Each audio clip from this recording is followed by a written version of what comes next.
Hey, folks. Welcome to Caching in the Northwest. You know, this is the podcast from the birthplace of geocaching right here in the great Pacific Northwest. Now, it's Thursday. Big surprise to you there. At 7 p.m. Pacific. Probably not as big of a surprise. And the big surprise is they call me Chris of the Northwest. And we're going to talk about geocaches and geocachers from here and all around the globe. So while you're strapping on the fall flannel, we'll be caching in the Northwest. Yes, the chill is in the air. Here we go. I need to oil up my tongue better. It is Thursday. I'm glad all of you are here. I'm Wits End, and tonight we're going to help you all get ready for International EarthCache Day, or, well, weekend if you prefer. Or almost three, just, right? Yeah, fill in whatever interval you want because it's a very loose definition of day. Anyway, we're going to get some pro tips on answering Earth caches because I know a guy. Listeners, what do you know? Throw it in the chat. Tell us what you know about Earth caches. Ask us questions that you want answered about Earth caches, or just talk amongst yourselves. Of course, we can't do anything until we bring in our chilly chimpanzee. Some say for the cooler weather, he's switched to wool underwear. And others say he has the habit of chugging prune juice after Taco Tuesday. All we know is he's called a land monkey. Oh, that's just a nasty image, that is.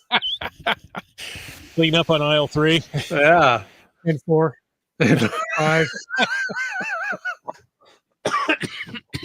Jim, before we get started, I feel like you're wearing a specific shirt tonight. Is there It's the first time in 24 years that the Mariners are the Western Division champs of the American League. So awesome. Congratulations to the Mariners. the last time that the Those Mariners won the sports division, the current team was 3 and 4 years old.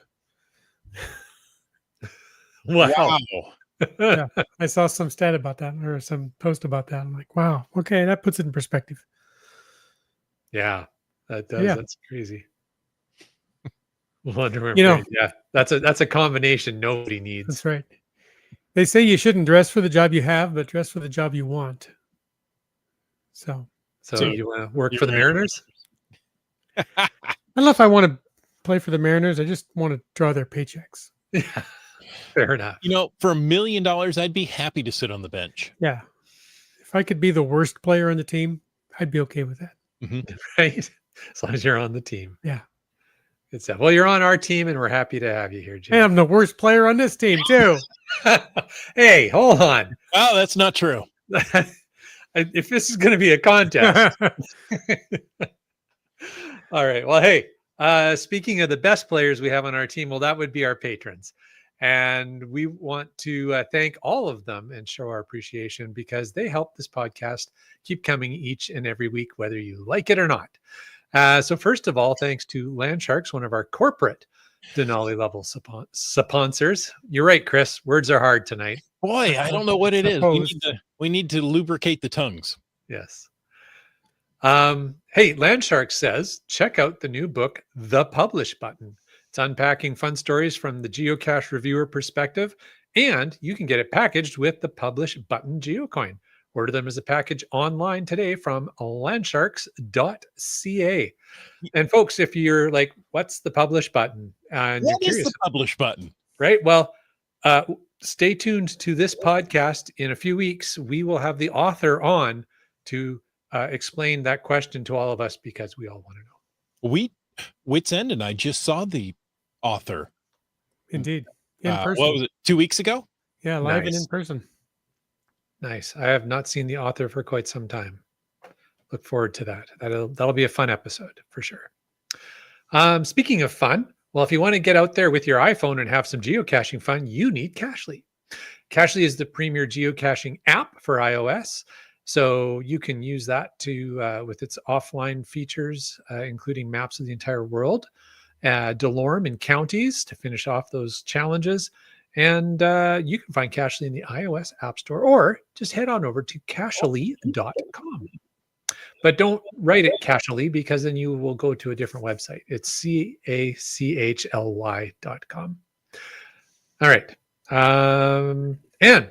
There, I look on the screen. I see it is time to welcome you all to Valemount, where every season offers its own unique adventure. And we just entered into a new season. So there's a unique adventure in Valemount. Indeed. Alongside nature's beauty, the vibrant village offers local charm, unique geocaches, and warm hospitality.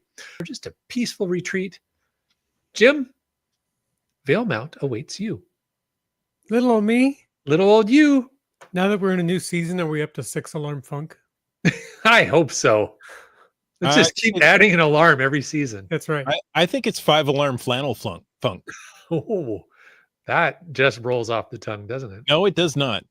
Great. I can't go from a regular F to an FL. That doesn't seem to work. I can't go from flannel to funk. There we go. You did it, though. I have to work on it. All right. Well, folks, if you want to know more about supporting this podcast, click that Patreon link on the cachingnw.com website. Folks, we need your glows. And not just a normal glow.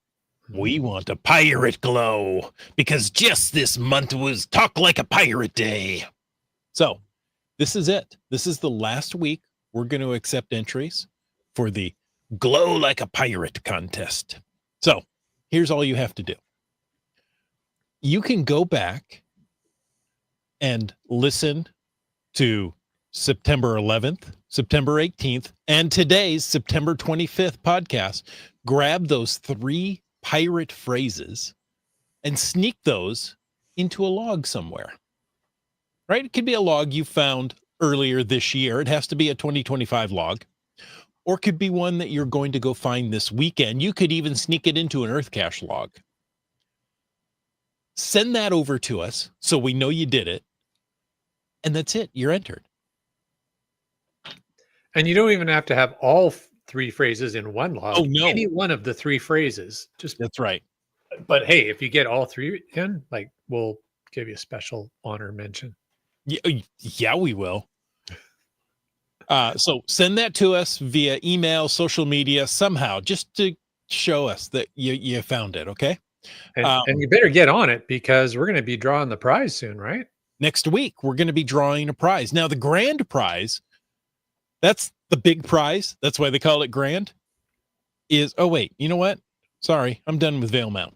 Let me switch over here. Now I'm serious. Ooh. Yes, my face has gotten larger on the screen. We're going to announce winners live. The grand prize is Talk Like a Pirate Geocoin from Landsharks. And there's going to be runner-up prizes. Landsharks trackable booties. Wait a minute. You know, that looked better on paper. So get out there, get your glow on. And folks, if you want to join in tonight's chat because you think things are easy, use the hashtag easy because it's already going on in the chat. They're using the hashtag easy. Use that to ask any question. And of course, you can bring up hashtag FATAST to bring up something much later in the show, much, much later down the road. Or, like in 20 minutes, however it works out. So, we're talking about a glow, but I thought I would do something different tonight. Okay.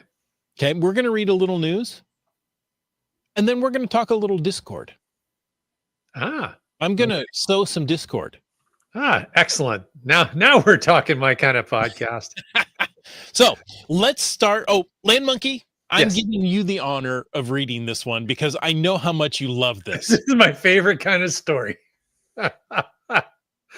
Oh, I'm going to read the first 3 words, and every one of you listeners is going to know exactly what kind of story this is.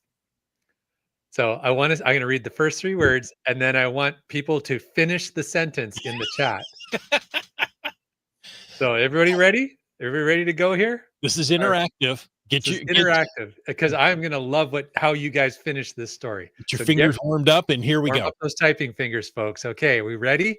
Here we go. A suspicious package. You know what? Let's go on to the next story and come back and give Okay. them some time. So the next one, Wits End, do you want to read this one? You've been suspiciously quiet. Without a glow to read, I don't know what you can do. I don't know. Okay. Check out and go home. Yeah. Oh, wait, I'm already home. Let's see. Visit Greater, is it Lima or Lima? Lima, as in bean. As in bean. Have you been Lima, there? Ohio. Oh, you would know then, Mr. I Ohio. do know. Okay. Visit Greater Lima is encouraging participation in its Geo Trail, an outdoor adventure attracting many visitors from out of town. Did you know geocaching is an activity where GPS coordinates and clues lead participants to cleverly hidden containers called geocaches throughout the area? Lima has 10 geocaches hidden across the city. Quite the dense collection there. Yes. Well, Lima's not that big, so that pretty much covers the entire city. So go visit Lima and find all 10. And what do you get? You get a really cool coin, because that's just kind of what you do when you find 10 Mhm. in a city, put out by a city and all that kind of stuff. Something fun for the whole family. If you're interested in the Geo Trail and contest details, they can be downloaded from Visit Greater Lima's Facebook page and website. Lima, Ohio is known for its significant oil production in the late 19th century, which led to a boom. Well, not that kind of boom. It could have. Different story. When you read it like that, okay. That's the end of the sentence. So I grew up not too far from Lima, a couple hours maybe, and so I knew it, but it's like, what is Lima known for? I had to go. Is that Google why you're that. full of beans, Chris? You better believe it, and gas. Wits End, there's one more line there. I've plundered many a waypoint, but this one's trickier than a kraken in a nano. Uh-huh. I feel like that's there for a reason. I think it is some reason. Okay, now we've got some feedback. Okay, we're gonna read all the sentence answers. Yes. Okay. Starts off with wanting to know if it was about Pokemon Go. No, I'm sure no. that's what the Storyline Monkey was reading. So again, a reminder. It starts with a suspicious package. Was found. Good. GSM times 2 says maybe arrived in the mail. Okay, interesting. Says, a suspicious package was found when people were looking for trackable booty. Nice. Well played, Brian. Seabeck Tribe said was reported and blown up by the bomb crew. Yeah, probably. Keith says was found in a parking lot and the bomb squad was called. Yeah. CRS 98 is a little more devious. It was Yeah. delivered to Land Monkey's house for Christmas. It was a fiber optic probe. Oh my. Oh yes, that was the next one.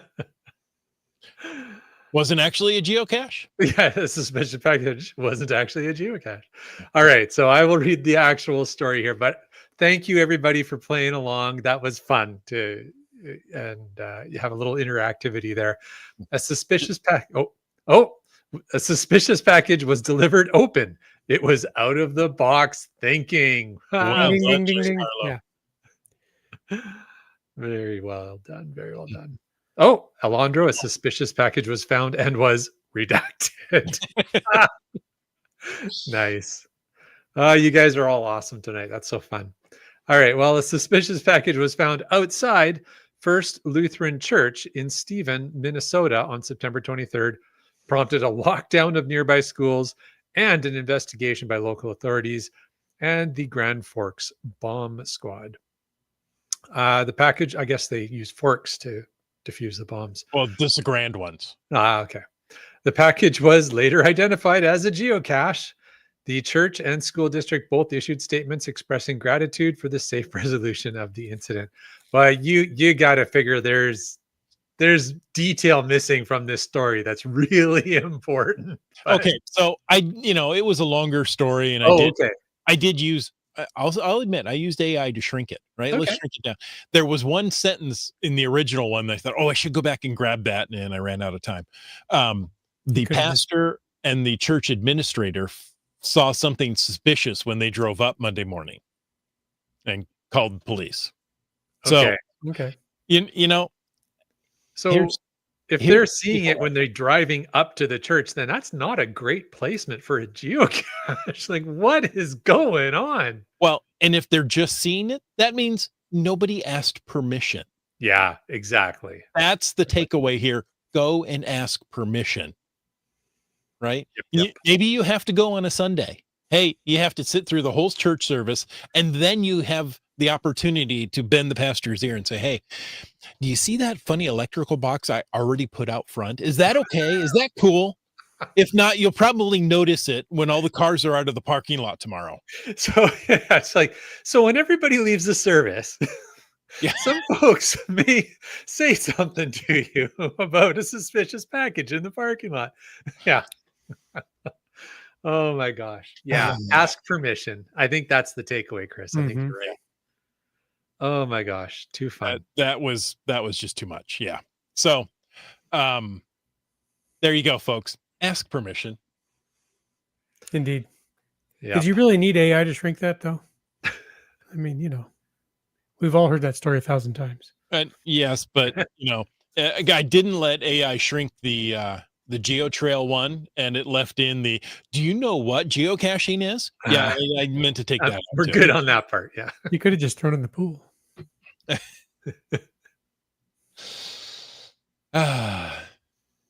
Yeah, and there's a reason we avoid hiding caches near schools. Yes. Yeah, the fact that it was a church near schools, and they closed down the schools, they locked them down for a period of time. Come on, guys.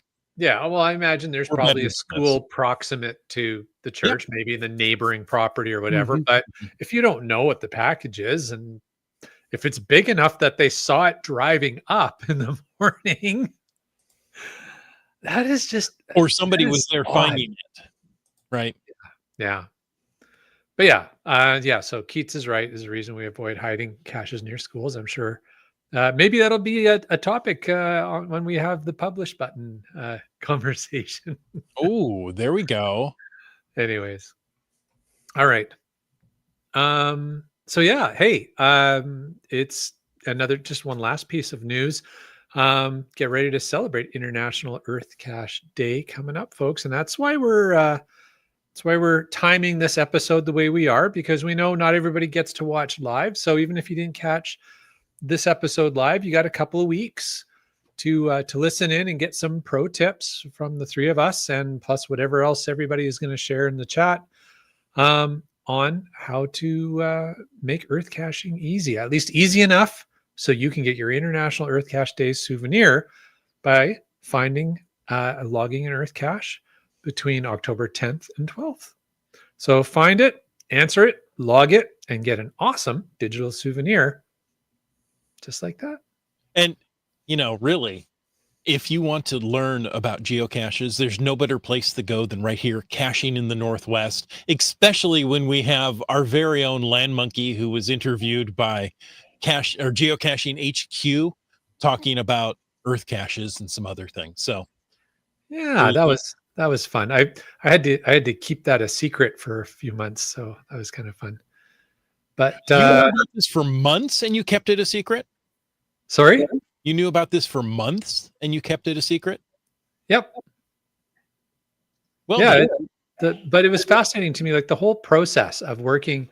I won't talk about this too much, but the whole process of working with Mackenzie, who we've had on the podcast, and her awesome team of lackeys at HQ to go through the process of doing the interview, being interviewed for a change,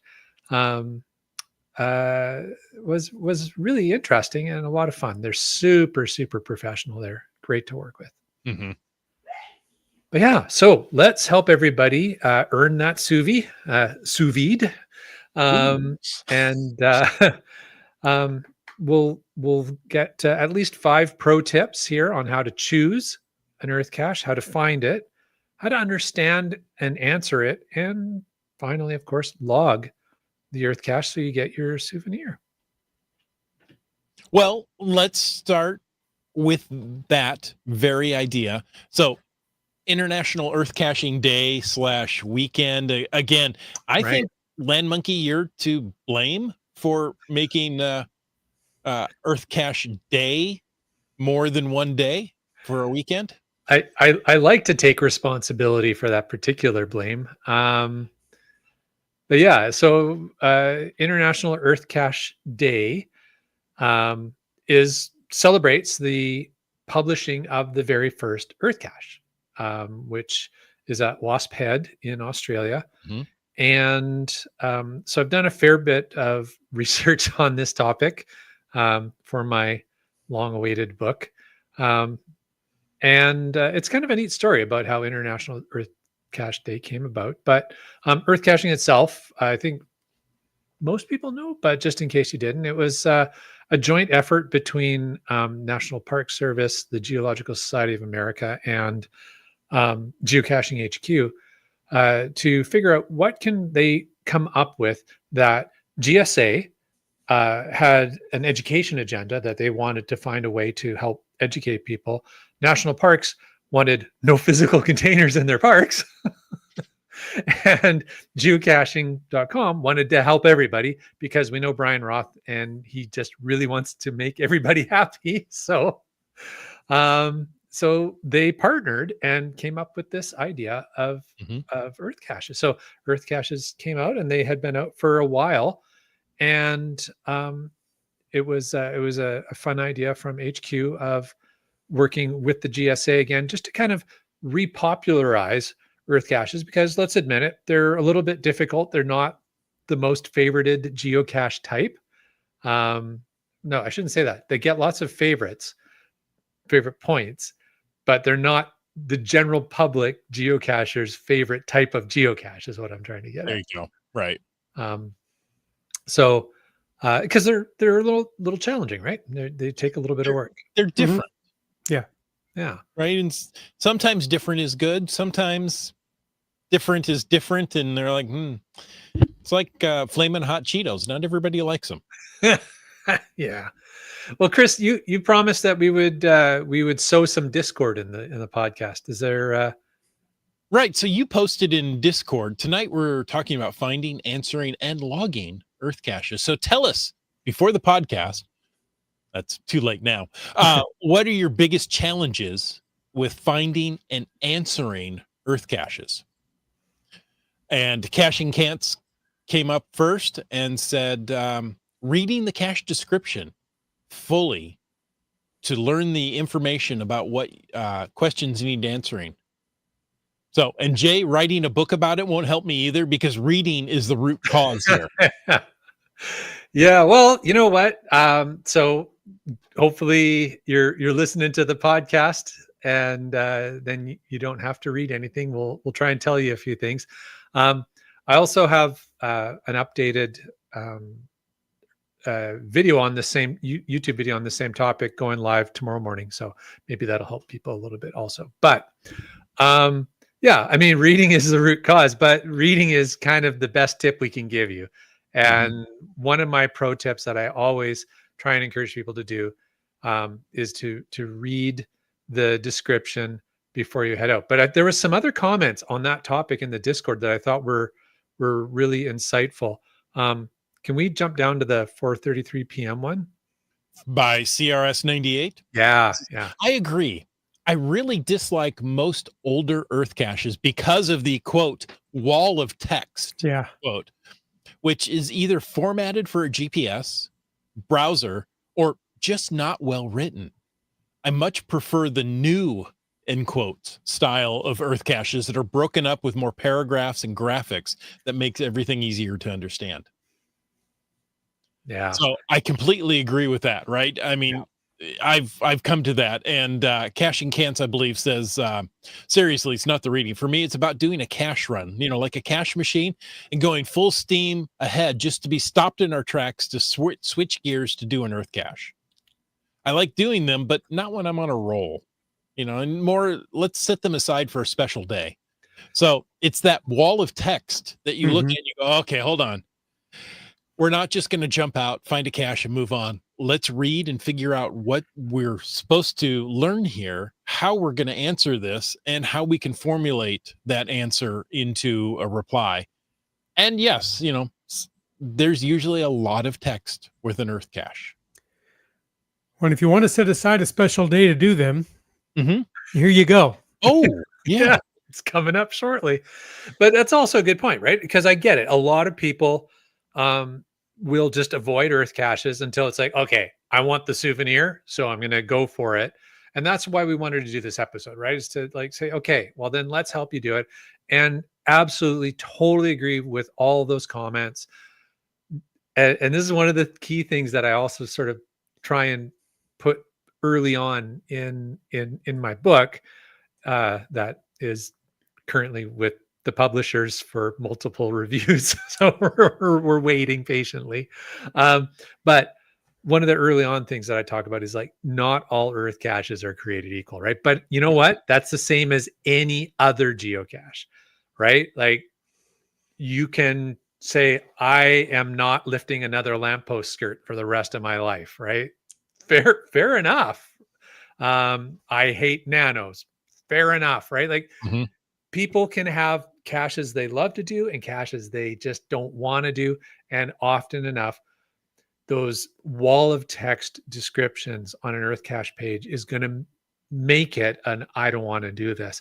So I think also to that point, though, like the new guidelines that have come out to try and help people do things like, first of all, put the logging requirements up top so that right off the bat. So again, I think I might have skipped over, but one of my big pieces of advice is read the description before you head out to go find it, for any number of reasons. But with the new format, this allows you, like, okay, I know what I'm going to have to send answers on. So now, and this is the cheat code here, now I can skim read the rest of the text to look for what information do I need to be able to answer those questions, right? So I think that's a cheat that I would throw out there for folks, a hack on earth caches to make them a little bit easier. And, frankly, if it's an older earth cache and it's a wall of text, then at home, open it on a browser, because it'd be a lot easier to read on your laptop or your desktop than on your phone or GPS, God forbid. Trying to read an earth cache on a GPS was always the worst. But yeah, just scan it, find the logging tasks first, read the logging tasks first, and then work your way backwards from it. You'll thank me later, but it'll make your life a lot easier. Okay. So, great tips. Let's back up just one step. Yeah. And as you're writing this earth cache, as the earth cache owner, does that make you an ECO? Yeah. Okay. Write it well. We hear from Limax, who says earth caches are an anathema to Piffle Bear. She says most of them are so poorly worded that it's impossible to figure out what answers they want. I can get her to go once a year for a weekend in October after them, but that's it. I remember one where the text was basically copied and pasted from a different website, and when it came to the questions, the owner couldn't understand basic grammar. So I know we have GeoAwares checking these, but are they checking for grammar? How closely are they checking them? So I've come across that too, right? I mean, I read this and I go, this is clearly copy and pasted from a textbook, right? Which may be great information, but it also may be an information at a level that you're not used to, and using words and terminologies that you haven't gone through the rest of the book or the points up to this, so you understand what they're saying. Yeah. So. I love this. Keats picked up on your ECO. Says, if you're a nice earth cache owner, You're eco-friendly. Well played. Well played, Keats. Yeah, and on that, there was one more comment from Limax who comments that Memphis Mafia recently wrote a book about geocaching and AI. His number one best use of AI tools was to use them to make better EarthCache pages. Now that said, be aware that when we're talking about the GeoAwares, they are watching for EarthCache pages that have been clearly just written by AI. And I think all of us, as certainly any of us who work in technology, know that AI is a great helper, but you got to double check its work. It's a great editor if you've already created. Like, you know what? Yeah. I wrote this. It's kind of choppy, doesn't flow well. Can you clean that up? And as long as it has the points already, don't let it come up with its own and hallucinate. Yeah, it's not bad. Yeah. Yes. Thank you very much, Scott. GSM times 2 says also when writing an EarthCache, if you use Chat GPT or any AI, you have to identify that you used AI. So that's what I was getting at, but it's more clear the way that Scott has presented it here. So yeah, you do have to state in your EarthCache description for the GeoAwares, and honestly, just for anybody else who goes and finds it, that you used AI. Yeah. Oh, sorry. That was I must when I copied it out of Discord into the show notes.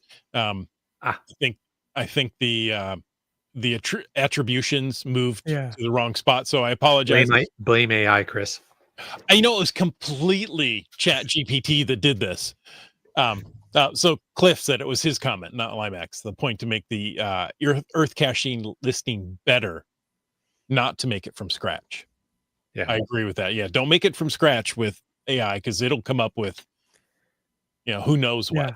Yeah. And his point as a follow-up, he says his point was to ask it whether it met the guidelines or was it at the appropriate level. That's smart. Yeah. That's definitely, that's a good use of the tools for sure. Oh, well, I'm just really happy and I'm clicking on everything this morning. Okay. I don't even know what time it is. Yes, I do. It's 7 o'clock. I started with that. It's sometime after 7 o'clock. It's morning somewhere. Monkey Cake says, we always read about the cache requirements before heading out. If the requirements look too difficult, we just skip the cache. Fair enough. Yeah. And I think that's the thing, right? That's the other reason that I suggest to read it before you go, as Monkey Cakes does, the Camp Clan, is then you can assess that, right? So, because it's one thing to look at the DT combo, look at the favorite points, get it, okay, but this is the thing, like you can look at the DT combo and go, okay, it's got low terrain, low difficulty. This should be a pretty easy Earth cache. And then it's not. Well, or then it's not well written, right? Because this is the thing. And this is, I think, one of the key points I want to make is, as I said earlier, not all Earth caches are created equal. So, I also get it. If you really want the souvenir and there's only X number of Earth caches in a reasonable radius of where you're going to be on October 10th, then you kind of got to figure your way to work through it. So then, we'll have some other thoughts here to help you guys out with that. All right. Where are we, Chris? I don't know. We're right here. It could be morning. Ready for you to give us some tips, Land Monkey. Okay. Well, I mean, so I think we talked about this one is, it's about choosing the Earth cache wisely as best you can. And if you are fortunate enough to have some options in your Earth cache that you're looking for, there's, we can talk about some ways to make it as easy as possible. And if you don't have any options, there's only one, or you need to travel a long distance to 7 and 8 hours because you've, done this now for 10 years and there are no Earth caches around you. Yeah. Then, it's going to obviously make it a lot more difficult, but yeah, choosing it wisely. It's easy enough to say, it's hard to do, just like most other things.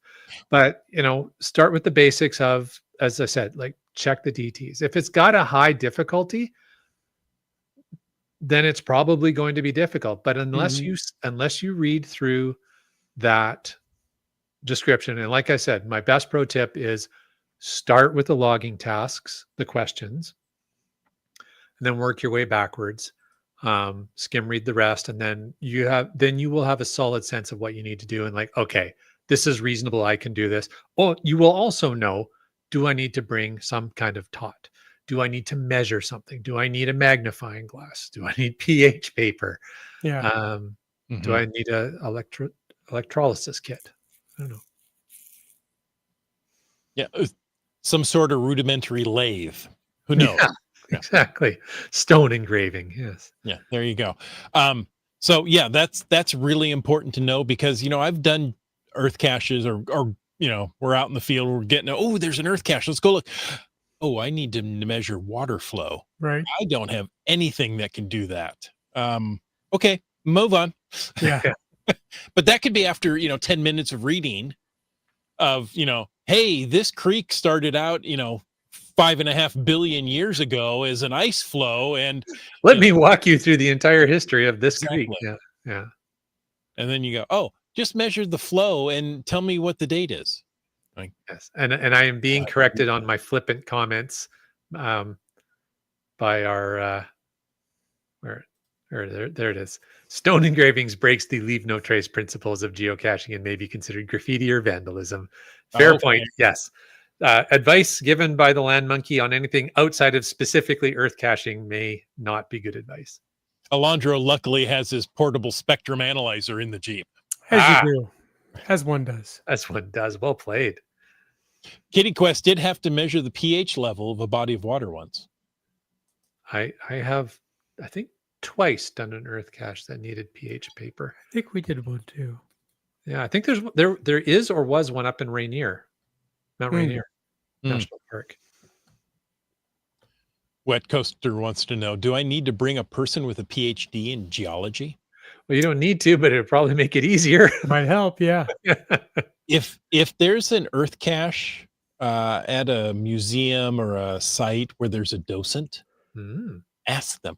Yeah. They know this stuff. And I bet you that it's even possible they've been asked before. Or they're the CO. Or yes, the ECO. It could be. Just Carlo wants to know, are there any EC tots you carry regularly? And those are a lot of letters together. So it's an earth cache tool of the trade. Yes. Maybe it's a graduated bucket that can help you measure flow. Perhaps it's a ruler or a yardstick. Sometimes you have to measure depth or height or. Wait. I know how to do this. This is my earth cache tot that I carry regularly. Okay, focus. It's very fuzzy. Yes, focus there. So it is my Land Monkey Earth Cache card, which has some geology facts on the front that are often used in earth caches and help with reference. And on the back, it has a little, what is that? 8 centimeter scale. Ruler? Yeah, 8 centimeter ruler on the back, along with some other helpful earth caching and geology facts. So that is my tot I carry all the time. Additionally, I have on my vest, I have a cool little multi-device that is a magnifying glass and a thermometer. Interesting. Okay. Okay, so you've got some tools. Yes. You've read the cache page. You actually know what you're doing. What's the next step? How do you use some of these tools? How do you estimate? If you don't know exactly, I've never actually measured water flow. How do I know how fast this stream is running? Yeah. Often most earth cache owners, not all, because again, not everything is created equally, and not all ecos are eco-friendly. As Keith said, I like that. I'm gonna keep using that one, Keith. That was awesome. But honestly, in my experience and my advice is give it your best guess. The point being, you showed up and you tried, Right. and frankly, I know CRS 98's usually pretty good with this. A lot of other Earth Cache owners I know, including a number of you who are watching this show tonight, are pretty cool with stuff like that, right? If somebody tries, you'll you'll be gentle. You'll help them work through this stuff. Um, so, if you have to estimate water flow and you're like, oh, I don't have an Mhm. empty water bottle that I can do this, or if you do, and you're like, I don't know, I'm going to stick the water bottle in there and it filled up in like I think 3 seconds, Right. right? So then okay, so that's 1 liter in 3 seconds. Just give that estimate. It's going to be close enough. If you're looking at, well, Chris, you've got one with a mountain. Yes, I do. Where you have to make a differential Mhm. estimate of height. I discussed prominence, Yes. right? Mount Rainier sticks out from the rest of the mountains. It's this peak with all the mountains around it are significantly lower. And Mhm. when you see Rainier, you're like, wow, look at that. It's its prominence from the mountains around it that make it stand up and go, wow, that looks great. And so I wanted to teach that, that difference is called prominence. Just take a guess. I don't care what you come up with, right? If you say 3 feet, I'm going to go, well, you know what? Maybe a little better guess than that. But Yeah. the height of the mountain. You can look at the height or the elevation you're at through your GPS and just kind of guess. So that's all I'm looking for is, just look for I'm giving you pieces, just put them together. There you go. Oh, okay. Land Monkey, since you brought up my Earth Cache, Yeah. I'm going to steal your thunder here and Go for it. ask for some advice. So I've had this Earth Cache for quite a while. I've received a DNF on it, right? Yeah. Because somebody says, I don't want to do homework on my vacation. Okay. They actually logged a DNF. Okay, that's cute. We'll give them that. First time ever, I got a picture of the plaque as the only answer they sent. They didn't bother even to underline parts that I had asked for. So did they write along with it, hey idiot, there's a plaque here already? Nope. No, nothing, eh? No, nothing. Wow. First time ever, just got the plaque. So that's really putting in an A for effort on that Yeah. one. That's something. Well, I could say, oh, go ahead. I was going to say, Wetcoaster recommends show the CO that you put in the effort to get the answers. Yeah, exactly my point. Yeah. Yeah. Thank you, Wet Coaster. That's well worded. Yeah. So, Bryling's talking about prominence. Putting my hand out and squinting, Mount Rainier is 2 fingers tall. Yeah. You know what? That's not bad. You can Right? see that from Abbotsford? Yeah. Wow. He's on a clear day Okay. and he's standing on his roof. The Yeah. mountain's out. Yeah. But that at least shows, hey, I'm using something that I have Right. as a measuring tool, and that's what I got. You know what? That's okay. Yeah. Well, there you go. See how nice Chris is? Yeah. He is eco-friendly. You can all now log his Earth Cache and say Mount Rainier is 2 fingers 2 tall. fingers tall. I'd like 2 fingers of Mount Rainier, please. Well, so I know on the plaque the height of the mountain, and I know on Wikipedia the height of the mountain, and they're not the same. So if somebody gives me the Wikipedia answer, it's like, you know what? Go look at the plaque again. I'm thinking maybe you were at Ground Zero. Well, this takes another tip that maybe I want to throw out there. That's something that Laura and I do almost every single Earth Cache we visit, and it's to not only take photos of what you're looking at, photos. Sorry, copious photos. Copious take a lot of photos. Yeah, but the other thing we do is we always take a selfie with something in the background that is unique to that location. Now, you want to be careful not to give away the answers in your photo if you're going to be attaching it to your log. But what that does is that just in case your eco is a stickler for the Less than answers, friendly. yeah, then you are also additionally proving you were there, Mhm. because a lot of the older Earth caches always had the prove you were here question, Mhm. right? It's just nothing to do with geology or earth science. It would be like, what's the number on the bench to the left, right? What date was the plaque made? Yeah, yeah. I don't care, but yeah, I get that. So I always add a selfie, and if and I try and make sure that whatever we take in whatever's in the selfie with us is something that will visibly identify that we are at the location at the given coordinates, but not give away any information for the Earth cache. Wise. Yes, but you can always include that selfie in a message. Yeah, yeah. And then As part of your answers, yeah. you could do that too, Mhm. for sure. Say, Yeah. you know, we were really here. I just don't understand what you were asking. Yeah.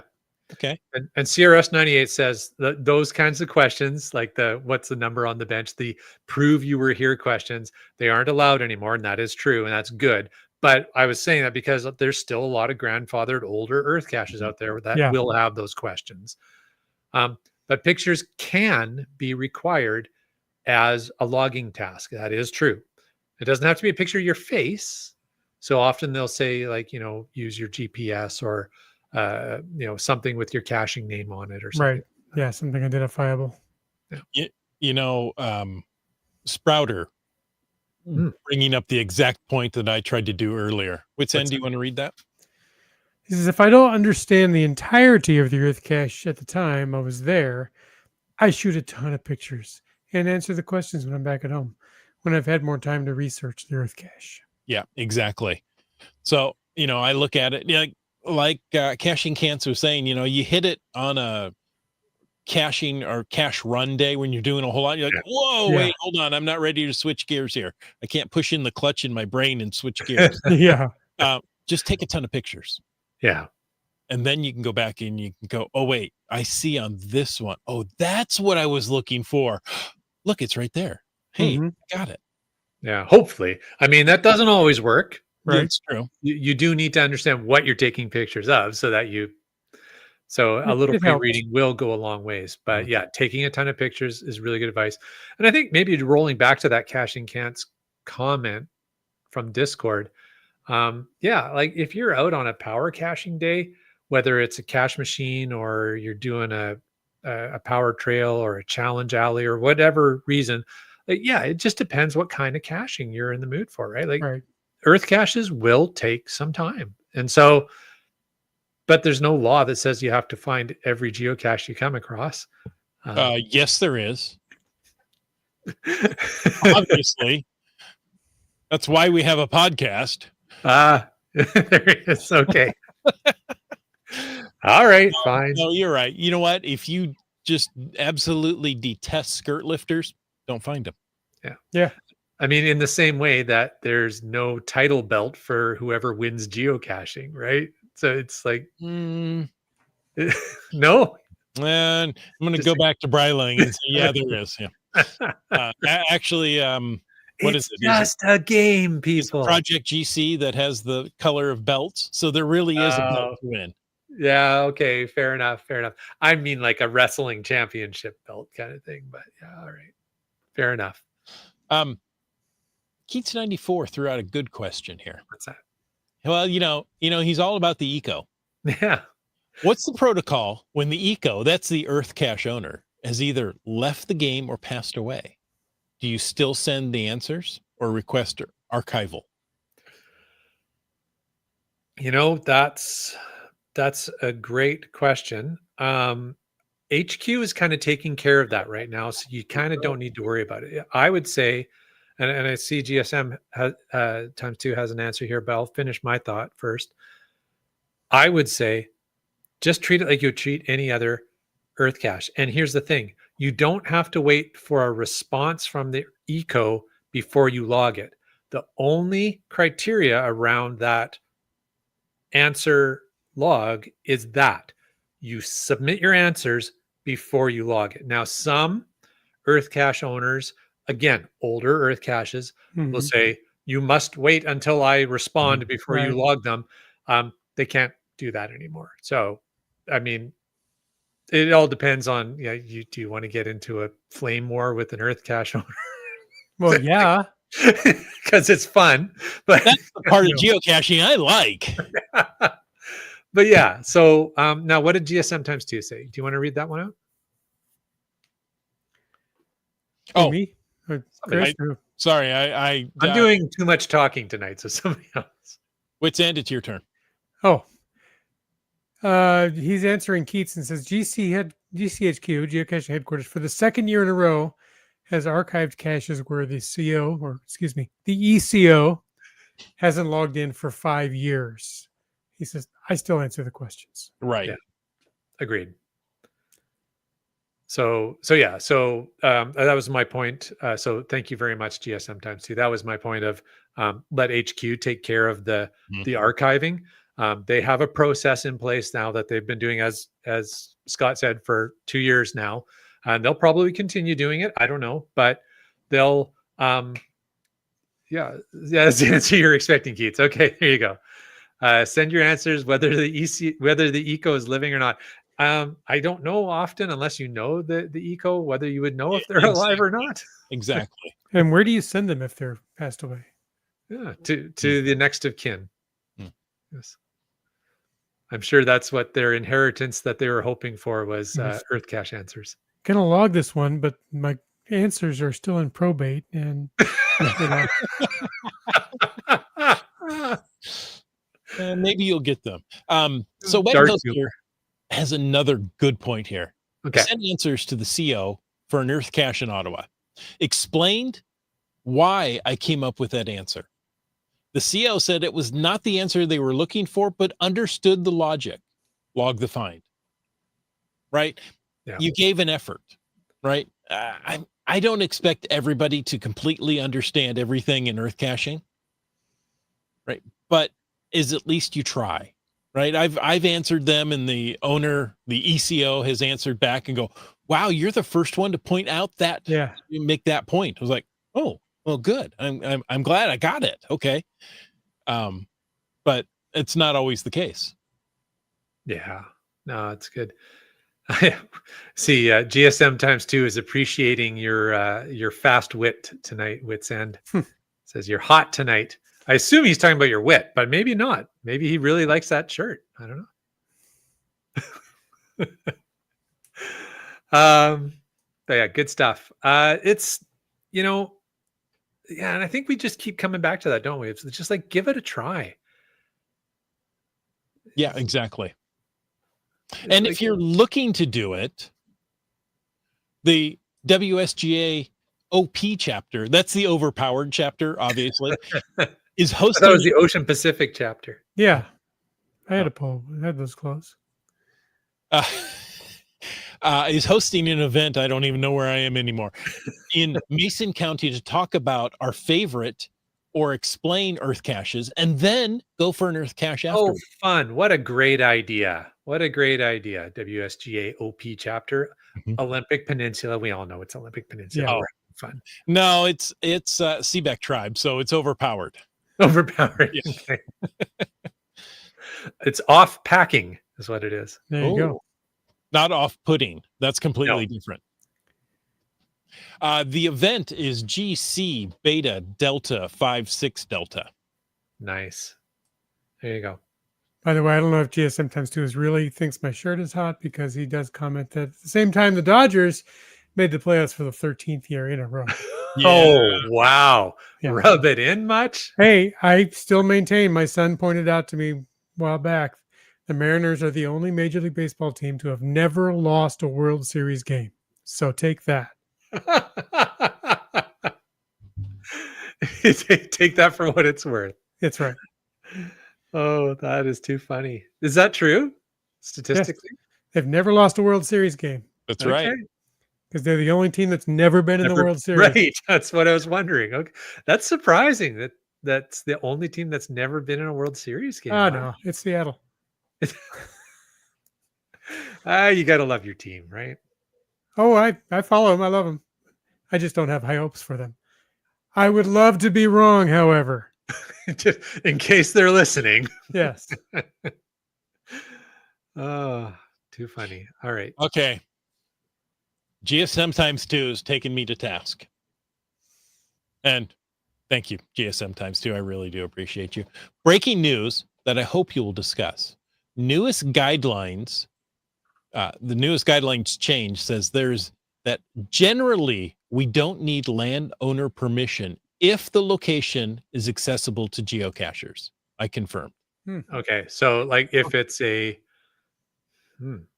public park A or church parking lot is still private property. yeah. Yes, technically it would be. So So while a parking lot is accessible, it's still private property. I would still get permission. yeah. Especially since you just heard a story of the bomb squad being called, right? They have So- better things to do. So so Unless they're geocachers, then that makes a whole lot of sense. Devil's let's go and advocate get here. this one. Chris, devil's advocate here. Mhm. Given what GSM times 2 has shared and given what you've said, I don't disagree with either of you guys. But what about geocaches placed in a mall parking lot? It's still private property. So do you need to get permission? Yes. Or is it generally accessible to geocachers? Why it's generally accessible. There are times when they can close the parking lot, and what can you do? Say, no, I have the right to be here. No, it's private property, right? If the parking lot is closed, as some do, right? They'll close them at a certain time, but that's sorry, you can't get in. So that right there proves it's private property. Well, parks are the same way, right? There are park hours where they'll close the gate on the park and you're not allowed in. Now, if the first to find comes out during those closed hours, do you wait until the morning? I know cachers around here who do not. Yeah. Yeah. Fair enough. So, Sierra's 98 says the Everett Mall doesn't allow geocaches as an example. So there you go. Good to know. So there you go. Yeah, there are examples. All right. Let's go back. We're getting the crook here. We're coming up on the top of the hour, yeah. From the chat lackey. But we still have some other stuff here. Okay. CRS98 says, as an eco, I am relatively gentle with people who attempt my earth caches. Most people want to try. I mostly want people to try. Sorry. I don't insist on perfection. Yeah. CRS98 was an example. It was on the tip of my tongue that I was going to share of ecos who write great quality earth cache descriptions and are very reasonable with the expectations. So yeah. So if you're looking for an earth cache to do and you're I was going to say you're in your region, but I found CRS98 earth caches well beyond the little Pacific Northwest area. But you know what? If you've got one in your area, that's a great earth cache to earth cache owner to search out his earth caches to do for International Earth Cache Day. That's a great tip there because you can do earth caches outside of your normal area, right? Where not the lackeys, the reviewers don't necessarily want you to do a physical geocache, hundreds of miles away from where you live. You can do an earth cache because it doesn't really require maintenance. Exactly. In the same way. Just Carlo left for the evening. Oh. Just Carlo, I wanted to say congratulations on your GIF finalist. Yes. Indeed. We'll line up just Carlo to come back to the podcast sometime around. So in the November timeframe, we'll reach out to him, see if he's available. And maybe that cheeky Brit. Yeah. Yeah. So we'll find out some more about his GIF entry. Maybe after the GIF events. That would be perfect timing. So you can tell us the whole story about how he did it and everything. I know we've gone long, but Kitty Quest. Bryling's responding to Kitty Quest. When I asked Metro Vancouver Parks for their permission for my Kanaka Creek Earth Cache, they took a look at it, understood there was nothing physically placed, and granted permission. Nice. So there you go. I mean, you can get these caches, earth caches placed where, hey, all you have to do is make a observation here. There's nothing physical. Perfect. Yep. And there you go. exactly. JT Coffee wants to go find it now. Of course, we all do. That's great. And I saw my friend Greg's in the chat there, and he said, thanks for sharing that earth caches can be logged before the eco replies. Did not know that. Yep. And honestly, Greg, a lot of people don't know that little nuance. So yeah, it can, especially for, souvenir days, it can help you move the process along for sure. Mm-hmm. And Keats wants to start a petition to ban lamppost skirts in mall parking lots. Host an event for it, Keats. There you go. All right. Okay. Do we get through enough? Do we think we gave people enough pro tips here tonight? Boy, did we. Yeah, I think we all learned something. Whether it was good or not, I think we all learned something. Yes. So, folks, thank you so much for tuning in tonight. We hope you enjoyed this episode of Caching in the Northwest. And don't forget to mark your calendars for International Earth Cache Day weekend, 3-day weekend, and make sure to earn that souvenir. And remember our ongoing glow like a pirate contest. That could be an on-glowing contest. Ooh. You like how I did that? And we'll announce the winners just next week. So make sure you get your piratey glow in, your piratey glow. And if you need a reminder how to enter the contest, check social media. Or, scroll back through this podcast. Yeah, you're already here. Just go back. We'll tell you. We told you everything you needed to know. And that phrase of the day. Yeah. So that was all up front. So you got to find that somewhere.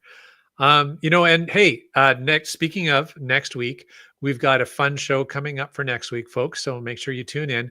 We've got a new friend, a new lackey friend from HQ who hasn't been on the podcast before. He's going to come on, and we're going to talk about the new HQ Geo Tour. So we're really looking forward to that. That'll be fun. And it is fantabulous.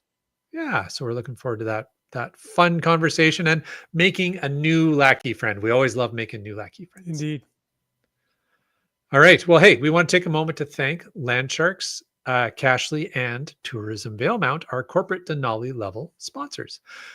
landsharkz.ca is the outdoor adventure and geocaching store. Check them out online.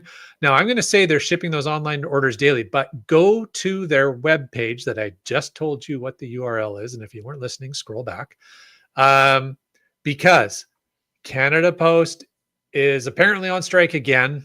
So Landsharks is updating their webpage every time there's a Canada Post strike. So I think this is a full-time job for somebody at the Landsharks shop. This is getting expensive, isn't it? Yeah. To make sure people know. So if you are placing an order, you know what your options are. So I'm gonna say absolutely check out the website, look at the great products, but check their splash page so you understand what the shipping situation looks like. I would just simply say, drive, go see them. You're going to find 5 more things you want when you're there. Right. Yeah. Oh, so pull up the comment from geocaches. Hold on. I wasn't there. Oh, there you go. I expect to remain in the top favorite lackeys. Well, you're going to have to earn that spot. I'm just saying there's competition. Yeah. Yeah. You guys make it difficult for us because you're all awesome. All right. Speaking of awesome, they are the superstars. They are the superstars of the game for sure. Speaking of superstars, Cashly is the superstar geocaching app for iOS. Download it today on your iPhone. And whether you're seeking outdoor thrills or just a peaceful retreat, Valemount awaits you. We also want to thank our faithful Denali level supporters. So as well as those sponsors, it's also Cool Cow Cachers and Hawaiian Maile, who I saw like right off the start of the podcast tonight. She was in here. That's awesome. And folks, if you want to know more about supporting this here podcast, remember to go click on that Patreon link on the cachingnw.com website. That's right. Just like Geo Karen did. Alan. Antaeus. Cirrus 98. Green words. Active in the chat here, JT Coffee. And always on our favorite list, geocaches. We're not going to put any numbers there, but you're near the top. I just want to let you know. That's right. What about the Camp Clan? You talks to rocks. Logwork. One of the first in the chat, BC Rockcrawler. Indeed. Geo Nav Pro. Skyhawker. M-Nerve. Limax. Just finding our way. I think they found their way to Arizona, I saw. Yeah. That's where they live. Okay. Well, they found their way there then. Yeah, okay. The Caching Cants. Korsgat. Butterfly Girl. Terrible tease. Kitty Quest. He loves the EarthCaches. Sprouter. Acrodoc. Lost Ken. And W Cats. Mountain Bike. GeoBirder. Now I'm getting hungry for some gas station tuna. That's for you, Dak. Alondro. Whidbey Island Gal. Our newest Good GIF finalist, Just Carlo. Indeed. Congrats, Just Carlo. B Pendragon. Kid Vegas 19. Dora Moore. The LG 9000. Subway Mark. Peach of Washington in Washington. We think. That's true. Working the Mariners games, I'm sure. I was going to say, I think she's probably hanging around the Mariners right now. Yeah. Indeed. Where are we? Oh, Team Noltex. Keats 94. Active in the chat, GSM times 2. J-Car. Flagman. Railroad. Spilly drinkers love a wet coaster. Genies. One of my favorite Star Wars critters, the Gundark 2000. And finally, but certainly by no means least, Trexer. Folks, thanks you. Words are tough. Thank you for taking the time to listen to this episode of Caching in the Northwest. Your support helps keep the quality shows coming. And Brylang's going to get kicked off the show right about now. If you like he's the pushing show, his luck.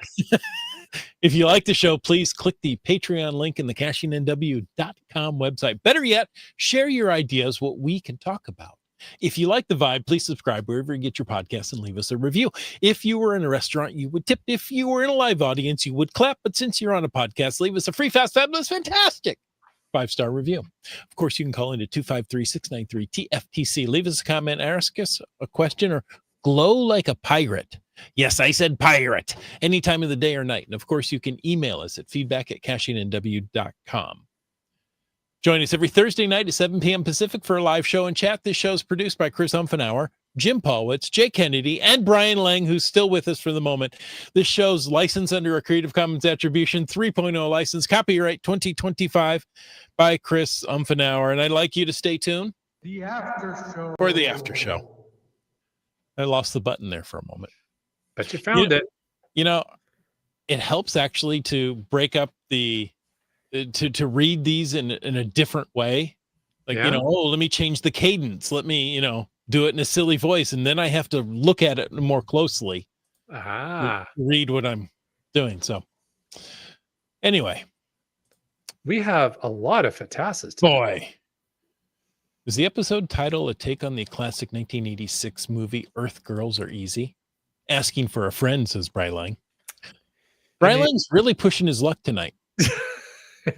I mean, this kind of this has been a running gag with us, that title. Yeah. We do at least one a year. EarthCaches are easy. Well, I don't know about that, but maybe ecos are easy. Some ecos are easy. There you go. But yeah, and I want to give full credit to the man who really coined this, Mr. Wits End, who also had the original graphic we've used for a while for EarthCaches Are Easy. I couldn't find it tonight. I looked for it. It's probably under the computer. Which was such a marvelous takeoff on the logo from the film. Yeah, fantastic. But yes. Speaking of Wits End, GSM times 2 says he looks quite different. New glasses? I think he's referring to the jersey. It must be. The glasses are not new. And you're half the man you used to be. Okay. BC Rock Crawler says flannel equals Canadian dinner jackets. Where did the flannel? Oh, that was right up in the beginning of the show. I was thinking, where's the flannel reference from? Okay. Bryling says, as of today, I have 4,500 geocaches so far this year. Wow. Geocaches or geocaches and lab caches? Yes. Cache finds for the year. Yeah. There you go. Pretty soon his find count for the year will surpass my total find count. Probably. Oh, he already has for me. CRS98 is looking forward to Signals Island. Hope to see a few of you there. Oh, wow. He's heading down for that. That's fantastic. That'll be a really neat event, I'm sure. I'd love to go. Yeah. Okay. We've got some podcast drinking Okay. because, well, look at the episode title. Yeah. It's going to take some drinking to get through this. Keats is currently sipping on Breakpoint Pilsner from Vancouver Island Brewing. I wish I could send a photo of their tall can art. It's amazing. To which Bryling says, I'm drinking Big Bear Brewery lager. It has a big bear on the can. I also saw a bear in Coquitlam today. Sounds skookum. And he showed me the can, and yes, it oddly enough has a bear on it. Who would have known? I think that's one of the things that I really like about the microbrews in the Pacific Northwest, and probably other regions as well. But they get real creative with the branding and the cans and the swag and everything. And it's a lot of fun. Kitty Quest is drinking Dr. Pepper. No cool can artwork there. Ooh, hey, look at some milestone from Heather. I just hit number 7,000 today. Congratulations. Wow. That's awesome. Very cool. My husband and I went to, how do we pronounce that, Chris? Issaquah. Thank you. For the afternoon where we completed 2 10-stop adventure labs, a puzzle and a multi.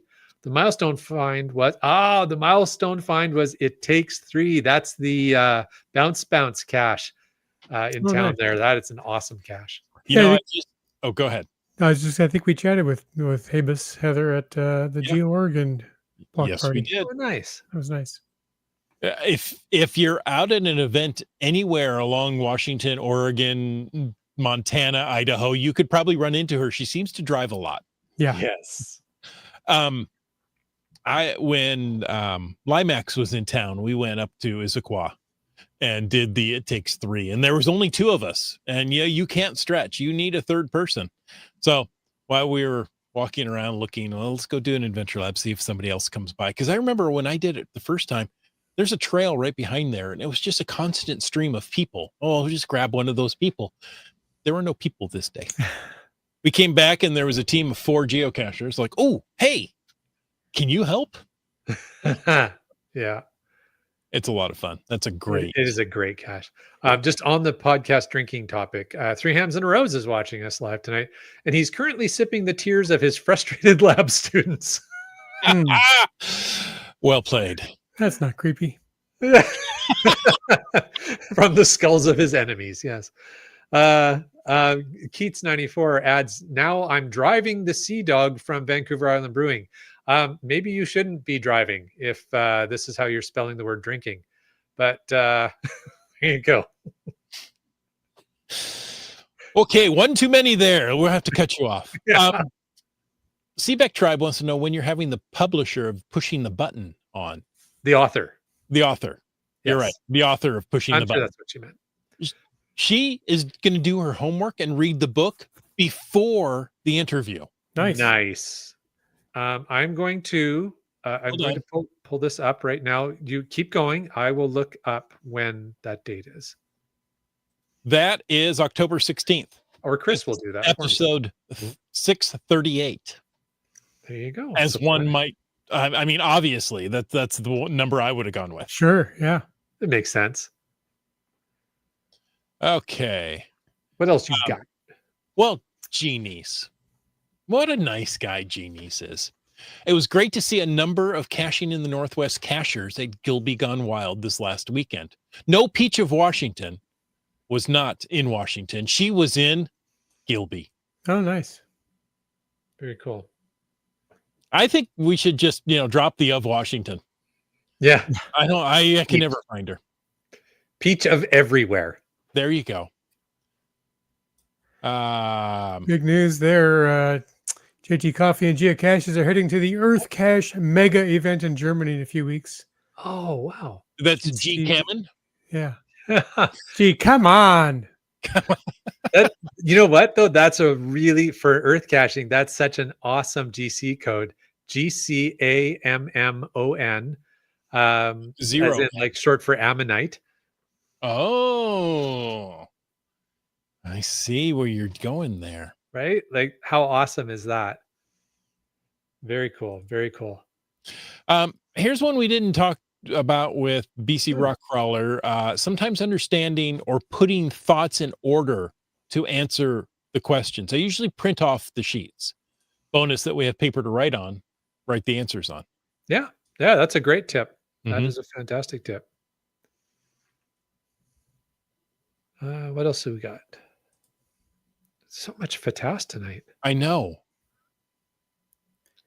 CRS98 went on a cache run and doing an EC. I like to make sure I have enough information to be able to answer the questions. Then I log a draft, send answers later. Yeah, that's a good idea. I usually do that.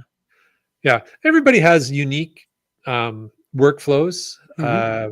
And it's great to hear what other people do, and maybe something works for you that you learn from somebody else, and maybe it doesn't. But yeah, good tips.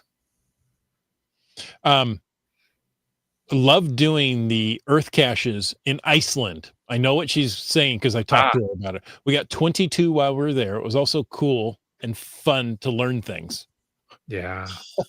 A teacher saying it's fun and cool to learn things. Yeah, but I mean, Iceland, because of the unique geology there, you get so many really different types of earth caches in a reasonably small area. That's right. Pretty awesome. And I say reasonably small in like comparison to like Washington State or British Columbia. Yeah. Yeah. It's a country, so is Canada. There's a little difference in size. Exactly. When we read the patrons, I mentioned that Sprouter liked earth caches because he says he's logged 270 of them. Well, there you go. There you go.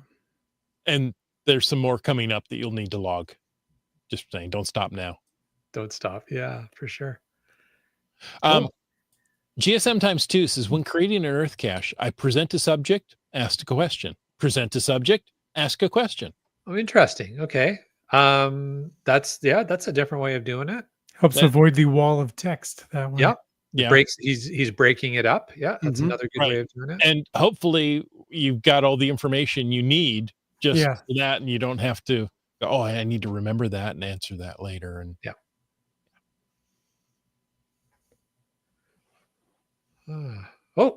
got a update here. Oh, now I haven't even seen the game yet. Look, spoiler alert. I got my Seahawks shirt on. I can't tell what side it's on. There we go. Okay, well, just forget we said that, Chris. Yay sports ball. Yay sports ball. Maybe they won't win when you watch the recording. You never know. Pro tip from geocaches, one of our favorites. Pass sending answer. Pro tip: pass sending in answers off to a friend. For example, answers sent in by JT Coffee. So does this go along with the other pro tip we got, which was bring a geologist with you? Yes. Yeah.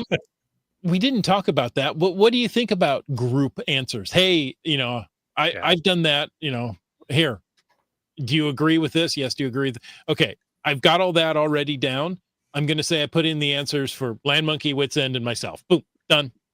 You know what? So as an eco, I have no problem with that because frankly, I would rather just have one set of answers for a group of people than getting like 10 different messages. The thing is, like, you don't know what people are actually doing out there, and maybe they're trying to pull a fast one, but probably they're not. And at the end of the day, like I was saying before, like, it's just a game. So it's like, whatever. But speaking from personal experience, Brian Lang, myself, and another friend have been out on some road trips where we collectively work on the answers, and then one of the three of us will send the answers in for the three of us and say, Mhm. and I think maybe to Yeah. Gia's point, like not being, as cheeky about it, but seriously to her point, if you are going to send the answers in on behalf of a group, name the members of the group. So Right. then the eco, well, I'm gonna have to get used to saying eco. I like that, but they'll Alondro is lazy and lets Seabeck Tribe send the answers. And again, fine, as long as Seabeck Tribe says sending in the answers for myself and Alondro, and then the eco knows. Well, our chat lackey 20 minutes ago tried to get us to stop now, and now he's just simply nodding off. He's given up, has he? He's totally given up. We've finally We beat him down. Oh, an answer. We still getting good feedback. Maybe we need to go and do this again. Well, you know what? Yeah, either later this year or early next year. The GCDs are coming out now. At Geo Woodstock, I ran into Fizzy Magic, and he wants to come on as a scientist and help you understand and answer Earth caches.